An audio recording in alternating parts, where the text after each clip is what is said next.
stamp duty will be scrapped immediately for first-time buyers of homes below £300,000, as the Chancellor put Britain's housing crisis at the heart of his budget. Philip Hammond said the move would cut the tax for 95% of first-time buyers, and abolish it altogether for 80% of them.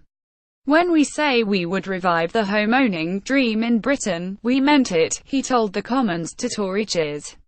Mr Hammond added that, in London and other property hotspots, stamp duty would be axed on the first £300,000 of a purchase price up to £500,000, a cut of up to £5,000.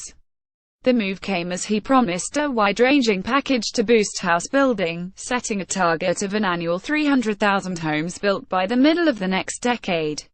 Higher capital funding, loans and guarantees, plus measures to boost the supply of skills, resources and land, would add up to £44 billion, he said. And the Chancellor stole another Labour policy, with a threat of what have been dubbed use-it-or-lose-it powers to target developers who hoard land but refuse to build.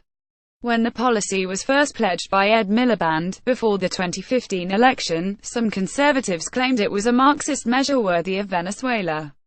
But Mr Hammond told the Commons that compulsory purchase powers would follow if backed in an urgent review to report back by next spring. If it finds vitally needed land is being withheld from the market for commercial, rather than technical, reasons, we will intervene, MPs were told.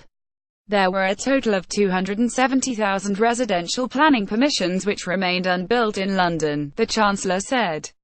The stamp duty cut, the clear budget rabbit, is likely to be criticised by some for risking a further fueling of house price inflation, until more A's homes are built.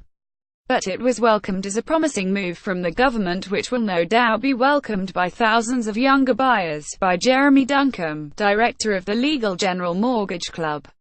For too long, stamp duty has stood as just another barrier to home ownership, another cost to overcome, but with this exemption the path to owning a home has been made just that bit easier, he said. The review will be chaired by Oliver Letwin, the former Conservative cabinet minister, to explore the big gap between planning permissions and housing starts. Its remit will be to facilitate delivery of sufficient new homes, where they are most needed, to deliver a sustained improvement in affordability. The big developers have been accused of exercising an iron grip on the pace of house building, with no commercial incentive to build faster unless prices are on the rise. But they have rejected accusations of land hoarding, insisting delays are often caused by a cumbersome planning system and failures by local authority planners. Cash for house building will include a £630 million small sites fund, £2.7 billion to more than double the Housing Infrastructure Fund, £400 million for estate regeneration, £8 billion of new financial guarantees to support private house building, and an additional £34 Minnesota to develop construction skills, Mr Hammond said. Mr Hammond defended the government's house-building record, claiming 1.1 meters homes had been built since 2010, of which 350,000 were affordable. But he warned that the proportion of young homeowners had plunged from 59% of young people to just 38% over 13 years. "We need to do better still if we are to see affordability improved," Mr Hammond admitted. Reuse content.